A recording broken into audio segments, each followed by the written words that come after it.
जय हिंद दोस्तों। आज अपन बात करने जा रहे हैं जो कि चैप्टर नंबर 6 है आपकी बुक का लाइफ प्रोसेस। क्लास 10th की बात कर रहा हूँ।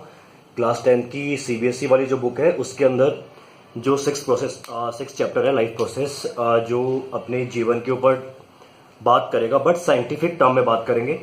कोई ज्ञान की बात नहीं, बट साइंटिफिक टर्म में बात करने जा रहे हैं। इसके ऊपर लाइफ प्रोसेस की बात कर रहे हैं, चैप्टर नंबर 6 के बारे में। तो देखो, अगर आपको ये वीडियो पसंद है तो लाइक शेयर सब्सक्राइब जरूर करेगा।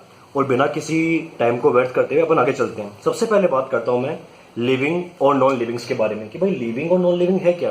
बचपन से पढ़ते आ रहे हो भैया कि सर जो चल रहे हैं, फिर रहे हैं, घूम रहे हैं, खा रहे हैं, जो पी रहे हैं, जो नाच रहे हैं, वो सारे क्या है, लिविंग है। नॉन लिविंग सर ये नहीं कर रहे। आगे बात समझ में। बट मैं एक टीचर होने के नाते, आप एक स्टूडेंट होने के नाते, साइंस का वरदान है अपन को, तो अपन क्या बोलेंगे, ऐसे ऑर्गेनिजम्स की बात कर लीजिए जो रेस्पिरेशन करते हैं, सेल डिवीजन करते हैं, एक्सक्रीटरी जो प्रोसेस दिखाते हैं, उनकी बॉडी में मूवमेंट होते हैं, सेल डिवीजन होता है, उनको हम लिविंग की कैटेगरी में इंक्लूड करते हैं। जो रेस्पिरेशन, सेल डिवीजन, एक्सक्रीटरी जो भी किस तरह का मूवमेंट है वो शो नहीं करते, वो आपके नॉन लिविंग में आते हैं। अब सबसे बड़ी कंफ्यूजिंग बात है, अभी जैसे कोरोना वायरस चल रहा है, तो मैं बात करता हूं कि वायरस को अभी भी साइंस के पास कंफ्यूजन है कि वायरस को हम लिविंग कैटेगरी में इंक्लूड करें या नॉन लिविंग्स में।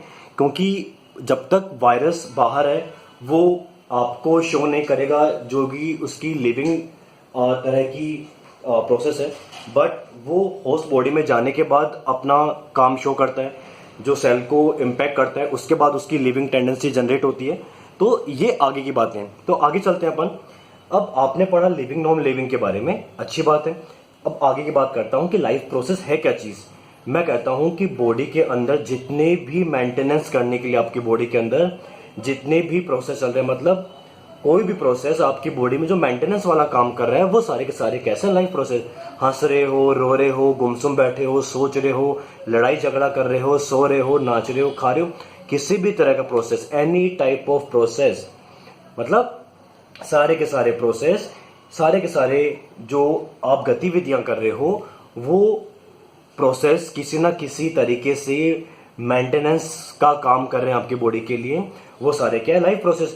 अब आपके दिमाग में क्वेश्चन आएगा कि सर जो ये मेंटेनेंस वाला काम वो हो कैसे रहा है। आप जो कुछ भी इनटेक कर रहे हो, जो कुछ भी इनटेक कर रहे हो in the form of food, जो भी आप खा रहे हो, पिज्जा, बर्गर, चाउमीन, सैंडविच, रोटी, सब्जी, meat, egg, whatever things you are eating, the things provide you energy, और इसी एनर्जी के बेस पे ये सारे के सारे लाइफ प्रोसेस काम कर रहे हैं।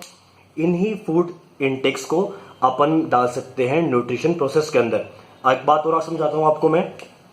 बॉडी की साइज, जो अपन मल्टी सेलुलर ऑर्गेनिज्म है, इनकी बॉडी साइज बढ़ती रहती है एक समय के साथ साथ। तो जितनी ज्यादा बॉडी के साइज में इंक्रीमेंट होगी, आपको उतना रॉ मटेरियल भी इनटेक करना पड़ेगा, आपकी बॉडी को उतनी ही ज्यादा एनर्जी की रिक्वायरमेंट पड़ेगी। ये तो बेसिक सी बात अपन ने कर ली इसके अंदर। आगे चलते हैं। मैं कहता हूं जो अपनी अर्थ है, अपनी जो मदर अर्थ है, अपनी जो धरती प्यारी माँ है, जो अपना अर्थ एक प्लेनेट है, उस पर जितना भी लाइफ है, सब कुछ है, वो मैक्सिमम बात कर रहा हूं, मैक्स टू मैक्स, मैक्सिमम की बात कर लीजिए। ये सब कुछ कार्बन मॉलिक्यूल्स, मतलब कार्बन से बने हुए मॉलिक्यूल्स पे अपनी लाइफ डिपेंड करती है।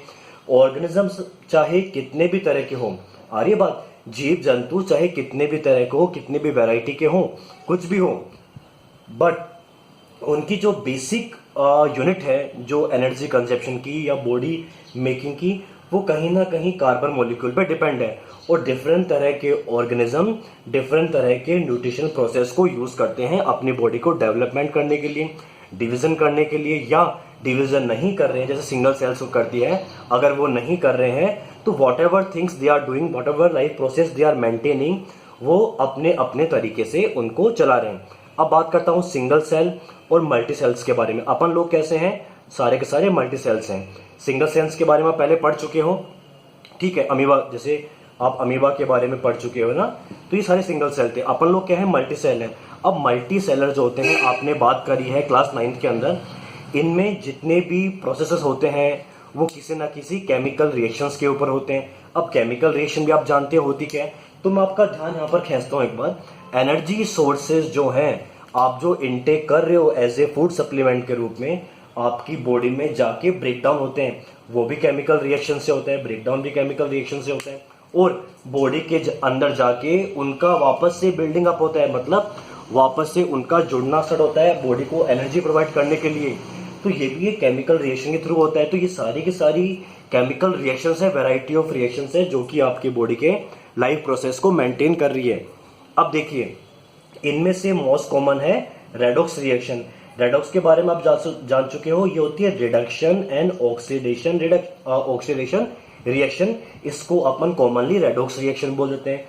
एक बेसिक सा आपको दे दूं मैं हिंट, ऑक्सीडेशन रिएक्शन मतलब ऑक्सीजन मॉलिक्यूल का जुड़ना, रिडक्शन मतलब ऑक्सीजन का हटना, और इसका उल्टा कर दीजिए, हाइड्रोजन का हटना और हाइड्रोजन का जुड़ना is called reduction and oxidation. ये बेसिक सी डेफिनेशन आप पढ़ के आ चुके हो या आगे पढ़ लोगे मुझसे। तो एक एग्जांपल तो रेस्पिरेशन, जो रेस्पिरेशन प्रोसेस अपना, जो आप श्वसन लेते हो, सांस लेते हो बाय आपकी नॉस्ट्रिल्स, उसके बाद ट्रैकिया, उसके बाद एल्वियोल्स और आपके लंग्स वगैरह, ये सारा का सारा एक रेडॉक्स रिएक्शन का सिस्टम है जो कि एक केमिकल रिएक्शन है। तो मैंने आपको यहां बताया केमिकल रिएक्शन के बारे में। केमिकल रिएक्शन क्या करती है, कार्बन को और ऑक्सीजन को यूज करती है एनर्जी जनरेट करने में, एनर्जी को प्रोड्यूस करने में कार्बन और ऑक्सीजन का इस्तेमाल करती है। बट कार्बन और जब ऑक्सीजन का इस्तेमाल हो रहा है तो बाई प्रोडक्ट मतलब वेस्ट मटेरियल तो बनेंगे, इनको बॉडी से निकालना जरूरी है क्योंकि ये यूजलेस है और हार्मफुल है। इसके लिए बॉडी में एक सिस्टम काम करता है, प्रोसेस काम करता है, उसको बोलते हैं एक्सक्रीशन, जो आपकी बॉडी से बाई प्रोडक्ट को बाहर निकालता है। ये आपके यूरिन की फॉर्म में हो सकता है, जो आप मूत्र विसर्जन करते हैं यूरिन की फॉर्म में हो सकते हैं, ये जो आप मल त्यागते हैं, ठीक है, या आपकी बॉडी से जो स्वेट आता है, पसीना निकलता है, ये इस फॉर्म में भी हो सकता है, बाई प्रोडक्ट्स को बॉडी से बाहर निकालने का काम करता है ताकि आपकी बॉडी में किसी भी तरह की पॉइजनस एक्टिविटीज ना हो यूरिया की वजह से। आगे चलते हैं, ये तो बेसिक सी बात करी, एक्सक्रीशन के बारे में पढ़ा, रेस्पिरेशन के बारे में पढ़ा, न्यूट्रिशन के बारे में पढ़ लिया, तो अपन एक बेसिक सा आउटलाइन ही ले रहे हैं, अभी अपन ने टॉपिक स्टार्ट नहीं किए हैं। आगे बात करते हैं। क्वेश्चन आता है कई बार एग्जाम्स में कि जो अपन मल्टी सेलुलर ऑर्गेनिजम्स होते हैं, ये डिफ्यूजन इनके अंदर इनसफिशिएंट क्यों होता है। डिफ्यूजन एक प्रोसेस होता है जो कि सिंगल सेल वाले मेनली करते हैं, क्योंकि उनकी बॉडी में एक ही तरह की सेल होती है और सारे के सारे काम, जिस तरह के रेस्पिरेशन के एक्सक्रीशन मूवमेंट, चाहे कुछ भी काम कर रहे हो, ये सारे के सारे काम सिंगल सेल करती है, इसलिए डिफ्यूजन से होते हैं। बट मल्टी सेलुलर ऑर्गेनिजम्स के अंदर ये काम सारे डिफ्यूजन से नहीं होता, क्योंकि मल्टी सेलुलर ऑर्गेनिजम्स के अंदर डिफ्यूजन सब जगह इसलिए पॉसिबल नहीं है क्योंकि O2 की जो रिक्वायरमेंट है, O2 की जो रिक्वायरमेंट है, ऑक्सीजन की जो रिक्वायरमेंट है, वो फुलफिल कैसे होगी, और वो फुलफिल होनी है तो सारे के सारे ऑर्गन तो ऑक्सीजन के या बाहरी एनवायरनमेंट या पर्यावरण के टच में नहीं है।